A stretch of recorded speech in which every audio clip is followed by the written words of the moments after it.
The title of today's message is called The Most Important Virtue of Life. So if you have a Bible, turn to Psalm chapter 15. And I just want to say, too, a special thank you to Devin. He was one of the guys standing up here on stage. He's our operations manager, and he has been here for a long time. I think it's been 7 days he's been here trying to work on this unit, try to figure out different solutions to cool this place down, has been meeting with Train. So can we give it up for Devin? He has worked very hard for us. And also, let's give it up for Chloe, his wife, because she's also sacrificed a lot as well, because he's been here quite a bit. So I'm super thankful for them as well. But today we're talking about the most important virtue of life. And what that is integrity. Because we live in a world that is more shocked by someone who has integrity than someone who doesn't have integrity. I'll even illustrate this story. I read an article this week, back in 2005. I don't know if we have tennis fans in the house today, but there's a guy named Andy Roddick. And he was like the Michael Jordan of tennis. He was the best of the best. He was supposed to win a lot of tournaments, win the championship. He was expected to just walk over everybody. And so he is doing this tournament in Italy. And he's facing this guy named Fernando Verdasco of Spain. Now, as expected, Andy Roddick is dominating this match. He has no hope of winning. And then something strange happened in this match. Andy Roddick could not return one of Verdasco's serves. And so the umpire, the linesman, he says it's out. He awards the point to Andy. And so the crowd cheers. They're like, he won. Fernando Verdasco runs up to shake hands at the net to congratulate him on his win. But Andy knew something that nobody else knew, and he was going to do something that no one else expected. He went up to the linesman and the umpire, and he said, no, the ball wasn't out. The ball was actually in, and I'll prove it to you where the ball hit in the clay. And so after looking at it and reviewing it, they reversed the call, and they awarded the point to Fernando Verdasco. And so giving the second chance, the second opportunity, he didn't want to squander it. And so what he did was he went on to win the game, the set, and the match. He had the victory. He had this giant upset. Andy Roddick's honesty cost him tens of thousands of dollars. But clearly to him, his integrity meant a whole lot more to him than winning money or winning this tournament. See, he lost a tennis match that day, but what he gained was so much more valuable. He gained his integrity. See, I think it's sad when most of us are shocked when someone does the right thing. Like the umpires were shocked, the linesmen were shocked. I think even the crowd was shocked that day. I think a lot of us are more shocked when someone does the right thing than when they don't do the right thing. But why is that? Because we could turn on the news and we can see many headlines of people who lack integrity. We turn on the news and we see a celebrity or an athlete who is doing really well, and we go, man, they have values, and they're living this way, and there's something that we look up to, and we could say, man, I could model my life after them. But then what happens? It comes out, they're living another lifestyle, and we're shocked by it. Or it's a politician who says he has certain values or certain morals, or he's making campaign promises. And he says all these things, and then when he's elected, he doesn't keep those promises, and we realize he doesn't share the same values that he said he shared. But it's not just the secular world, it's also in our church culture too. We have Christian leaders and pastors who preach about purity and who teach about honesty and truth, but what's happening? They're living a double life. They're having an affair on the side, or they're mismanaging God's money. But it's not just people who are in the public eye either, it's also our close friends. We have friends who say they have certain values or that they'll always be there for us. And then when things get tough, we find out they're not really there for us. Or we find out some shady things about them and they're living this double lifestyle. It always breaks my heart when I hear about people who failed in this area of integrity. See, when we fail, when we blow it, we hurt our families, we hurt the people we lead, and we also drive those away who are watching with skepticism. But more importantly, we also grieve the Lord. But what is integrity? Because we could easily confuse integrity with our reputation. Reputation is who other people think you are. Integrity, or the lack of integrity, is who you really are. I've heard integrity defined this way. It's when your behavior matches your beliefs. It's when your private life equals your public life. In fact, it can be said that integrity is what you do when no one else is looking. And so Psalm 15 is this picture of integrity. And just these 5 simple verses, I think it really captures what a life of integrity looks like. So look with me at verse 1. It says, "O Lord, who shall sojourn in your tent? Who shall dwell on your holy hill? He who walks blamelessly and does what is right and speaks the truth in his heart, who does not slander with his tongue and does no evil to his neighbor, nor takes up a reproach against his friend, in whose eyes a vile person is despised, but who honors those who fear the Lord, who swears to his own hurt and does not change." Verse 5. "Who does not put out his money at interest and does not take a bribe against the innocent. He who does these things shall never be moved." See, Psalm 15 is really divided into 3 easy sections. It starts off with David asking a big question. And really, he asks it in 2 different ways in verse 1. But then he goes from the question to the answer. And then he supports his answer, really, verses 3 through 5. It's a person of integrity. And then at verse 5, the very last sentence of verse 5, there's a promise from God for those who apply this idea, this principle of integrity. So let's look. What is the question that he starts with? What is this big question that he's asking? He says, "Lord, who shall sojourn in your tent? Who shall dwell on your holy hill?" Now, a person reading this at this time, they would read this phrase or they would hear these words and they would connect this because this was something very specific to them. There was an association between the tent of the Lord and the presence of the Lord. There was something, the tent and the holy hill speak of a place where God would meet with his people. Now, we have to read this contextually because we're on this side of the cross. We know that you don't have to go to a place to actually meet with God. That if you are a believer here today, God is with you wherever you go. Now, is God here in our presence right now? Yes. But he's also with us when we leave, when we go to the parking lot, when you go out to eat later, when you go to work tomorrow. If you are a believer, God is with you wherever you go. But David is asking this question. He's like, who can walk closely with God? Who can be in the presence of God? Who can hang out with God? And he answers it by saying in verse 2, "He who walks blamelessly." Now that word blamelessly can be translated to mean integrity. Don't get it confused. Blamelessly does not mean perfection. Blamelessly there is translated integrity. That word integrity is a powerful word and it means complete. It means sameness. It means without blemish. And there's a powerful picture in the Old Testament to communicate what integrity means. And it's when it comes to burnt offerings. See, burnt offerings were God's physical way to teach him a spiritual lesson. The Bible tells us that without the shedding of blood, there is no forgiveness of sin. And so there's a picture in the Old Testament to communicate what integrity means, and that is through burnt offerings. And so what would happen is the Israelites, when they realized that they sinned and they wanted to atone, make right for these sins, they would go to their flock, find their prize-winning ram, and they would go and they would look around that ram. They would feel all around that ram, and if that ram did not have a blemish, they would then take it to the priest. And then the priest would do the same thing. He would inspect that ram, look all around that ram, feel around. And if he found that ram to have integrity, then what they would do is open up that ram and look on the inside of it. Make sure it didn't have a blemish on the inside. And if everything was right, if the ram did not have any kind of blemish, then the priest would say that ram had integrity. So that's what it means when it talks about integrity. There's a sameness. It's without blemish. Integrity implies that there is a sameness between who I am inwardly and what I do outwardly. So then he goes on to say in verse 2, "and does what is right and speaks the truth in his heart."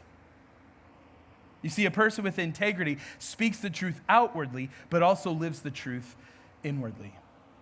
There's a sameness. I'm not one person on the outside and another person on the inside. You act the same no matter where you go.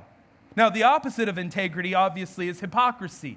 There isn't a sameness there. There's not something that's the same on the inside as there is on the outside. I'll illustrate it this way. Our lives should look like a pie. There should be completeness and wholeness to it. But so often, what do we like to do? We like to slice and dice our life, right? We like to say, well, this is how I act when I'm with my family, and this is how I act when I'm with my friends, and this is how I act when I'm at work, this is how I act when I'm at school, this is how I act when I'm at church, right? And so we like to slice and dice our life into all of these different pieces. But listen, you can't do that. Integrity means being truthful in every area of your life. And so today I want us to look at those 4 characteristics that David talks about here in Psalm 15. And the first one he talks about is a person with integrity doesn't hurt others.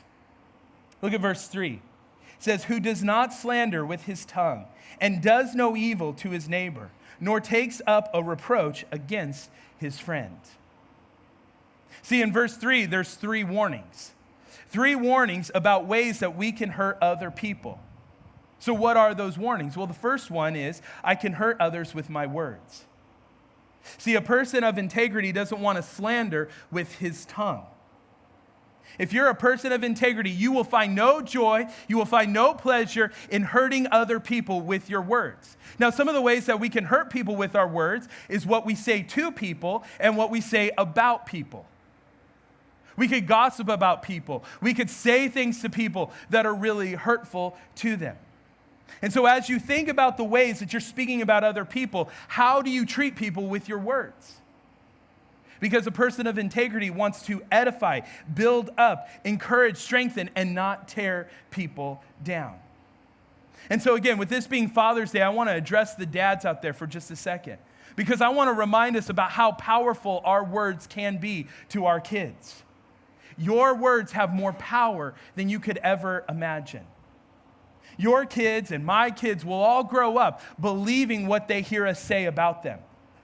With your words, you have the power to direct the course of their life.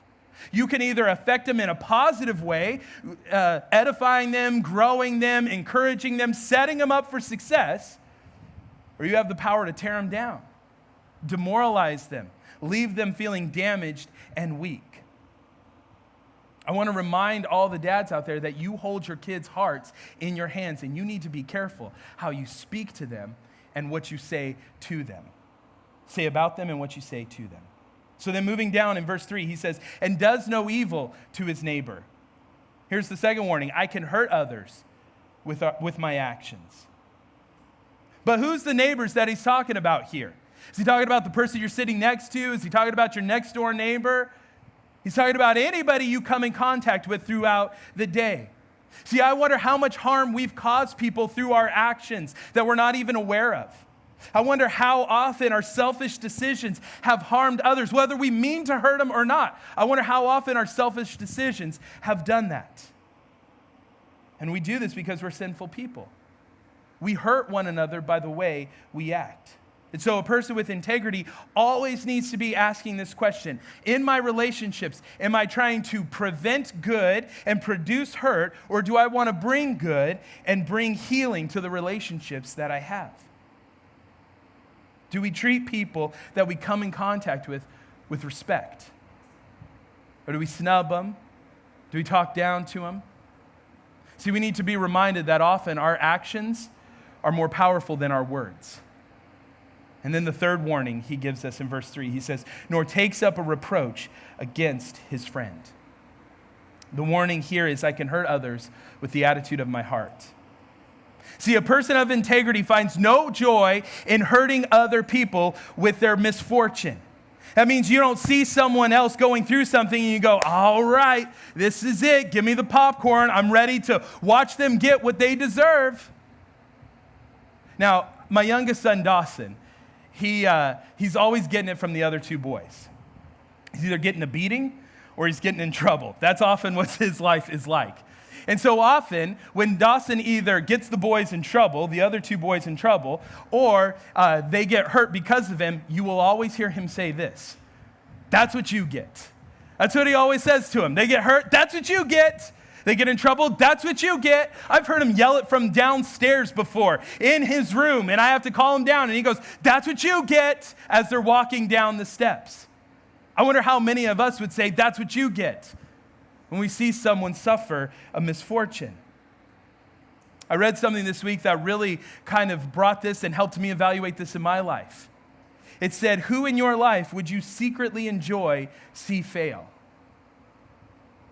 Who in your life would you love to see fail? And when I read that, it just hit me, because I thought of some people that I would really love to see fail. And that's an issue with my heart. And I had to confess that to the Lord. I had to bring it before him and apologize for that. Because see, it's an issue with my own heart. It doesn't matter what somebody said to me or what somebody did to me. It's something within my heart. So who in your life, deep down in your heart, you've never said it, you've never expressed it, but deep down in your heart, you would just love to see him fail. You can't genuinely love someone when you secretly hope they would fail. A person with integrity doesn't want to hurt others and finds no joy in hurting others with our words, our actions, or the attitudes of our heart. Here's the second characteristic. A person with integrity desires the things of God. Verse 4 says this, in whose eyes a vile person is despised, but who honors those who fear the Lord. A person of integrity desires the things of God. And so there is a hatred toward sin. There is a passion and a desire to see sin gone in our lives and in the lives of others. And then when we open up God's word and we read about sin, we are broken over that sin. We want to see sin gone. And if you're a person of integrity today, there should be a desire in you for the things of God. And when you have a desire for the things of God, there is a hatred for sin. Because you firsthand know the consequences of sin in your life. You know firsthand the effects and the damage that sin can cause in your life and in the lives of others around you. If you have a hatred for sin, then you will have peace in your life. See, when I lay my head on my pillow at night, I don't have to worry, what if somebody finds out? What if I do this? Or what if they find out about that? Or what if this comes out? You know why I don't have to worry about that? Because I'm taking sin seriously in my life. There is a hatred for sin in my life. Now, does that mean I'm perfect? No, I just told you. There's sin in my life. So I'm constantly confessing that sin, but I am killing sin before it kills me. We need to do that. You need to have a hatred for sin in your life. If you have a hatred for sin, you won't be like, well, what if my boss finds out? I could lose my job. Or what if I'm exposed for doing this thing? You never have to wonder, what if my husband finds out that I've been flirting with this guy at work? Or what happens if my wife finds out that I've been looking at some things that I shouldn't be looking at? What if I get caught? What if someone finds this out in my life? You don't have to have those thoughts because you're killing sin in your life before it kills you. You take sin seriously. And when you take sin seriously, you have peace in your life. There's no fear of getting caught, getting found out, or being discovered because you're walking with integrity. It doesn't mean that you're perfect, but it means that you're taking sin seriously and you're trying to walk with integrity. Now, the flip side to all of this is, I don't know anyone who lays awake at night going, oh man, what if somebody finds out that I love my wife too much today? No one lies awake at night going, oh, I just loved my kids too much. Like, what's going on?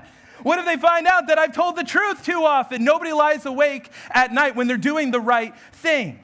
You have constant peace in your life when you do the right thing and you take sin seriously. You hate it in your life. Number 3, a person with integrity keeps their promises even when it hurts.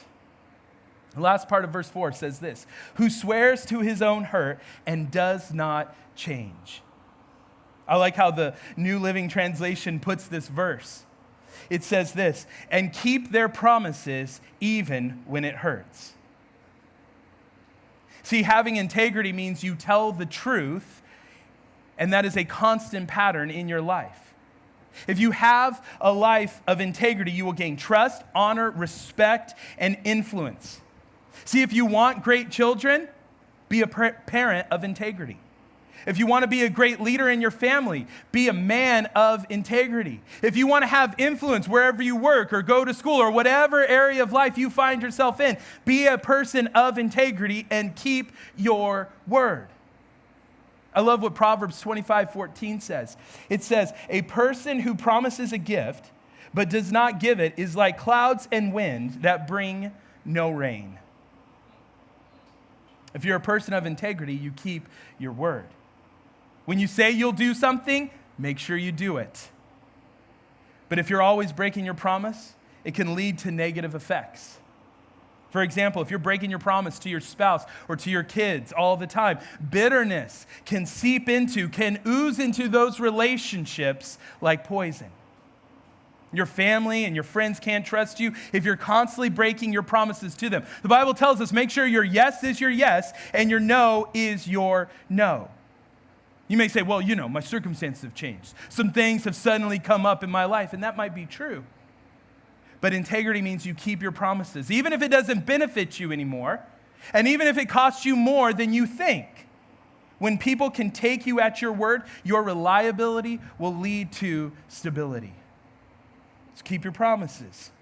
It may be tough to keep them, but when you do, God will honor that commitment. So we need to be people that keep our promises even when it hurts.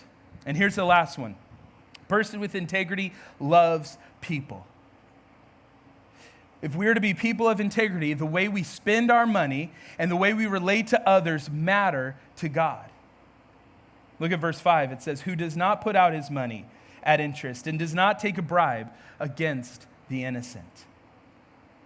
Now again, when David's saying this, it meant a lot to the people reading this, because what he's saying is don't take advantage of other people or hurt them by charging interest. And when he said that, what the people knew at that time was, in Jewish culture, if somebody needed to borrow something from you, you were allowed to charge interest to foreigners, but to your fellow Jewish people, you were not allowed to charge them interest. And so what this verse is telling us is that money can be used to hurt people in our lives. And so if we want to be people of integrity, the way we use our money matters, and we need to ask ourselves, will we allow God to use our money for His glory? Because we can either help people with our money, or we can hurt people with our money. See, I love here at Awaken, we will say that you not only just give to Awaken, you give through Awaken. And I love that, because what you're doing is, first of all, you're showing God, hey, I'm honoring you with my money. I'm putting you first in my life. I'm showing my love and devotion to you. But then what you're doing is you're also giving to help other people as well. I've had people over the last several months come up to me and say, man, it's been so great. I've come here hurting and lost and confused, but people were excited to see me. The worship was amazing to me. And then the message just hit me, and I knew what was missing in my life. We have seen life change because of the way that we have given through Awaken. Because you have been generous, you have been able to create a space, no matter how hot it might be, you've still created a space where people can meet Jesus, where people who are lost and hurting can come to know the Savior who loves them, the Father who created them and wants to have a relationship with Him. Last week we talked that we're starting phase 2 for our kids. We're going to build out the rest of this building. AC units is on the top of the list, all right? But we've talked about how we want to build out that space for our kids because we love our kids and we love the next generation. We want to make sure there's a space for them. We want to make sure that they have a place where they can meet Jesus as well. But not only that, when you give, 10% of everything you give goes out to our ministry partners. If you don't know what our ministry partners are, we partner with Hope Pregnancy Center. And what they do is they come alongside moms and they try to stop abortion. They give them ultrasounds. They try to fill in the gap where a lot of moms can't meet needs. And so they try to meet those needs, and we come alongside of them and help them. We partner with R41 and Manna Cafe, people who are on the front lines helping the homeless in our community. We also have adopted a Burt Elementary School. We have a good news club where we bring the good news of Jesus to a bunch of kids who can't drive and who want to come to church. They're starving. They're hungry for the things of Jesus. But we are able to take the gospel to them. But it goes so much outside of just our borders. We partner with Exodus Road that's trying to stop human trafficking. We also partner with a company called Faith Comes by Hearing. And they translate the Bible into different tribes' tongue and language, because we believe that everybody should have the hope of Jesus, that they should understand who Jesus is and why they're here and why they were created. And so you may never be able to go to those places. You may never be able to stop human trafficking. You may not be able to always go and help the homeless. But listen, when you give, that's a spiritual gift. When you give, you're helping people with your money. You have a love for people. 1 Timothy 6:10 says, "For the love of money is the root of all kinds of evil. And some people, craving money, have wandered from the true faith and pierced themselves with many arrows." The Bible teaches us over and over again that we are to show our love by the way we use our money. And sometimes if we're not careful, we can run the risk of being greedy instead of being generous. And so people who want to have integrity, as people with integrity, we should give our money out with no strings attached. And then he closes this chapter with this promise. He says, "And he who does these things shall never be moved." I love this promise from God. Because if we live our lives with integrity, we will never be moved. We will never be shaken. I want to close with this story from Samuel's life. It's in 1 Samuel chapter 12. If you want to read it later, you can. But I think this story really kind of summarizes Psalm 15 for us. Because here's Samuel. He's at the end of his life.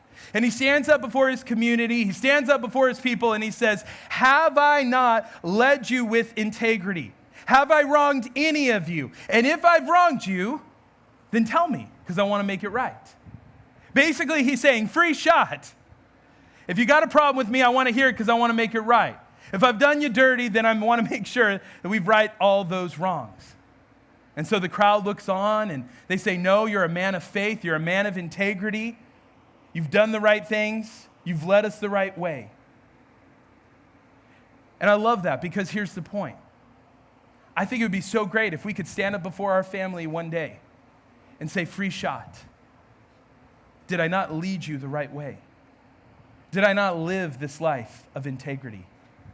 How great would it be that as we move on from our career or we retire, we could stand up before our coworkers and our boss, and we could just, and even our friends, and just say, "Free shot.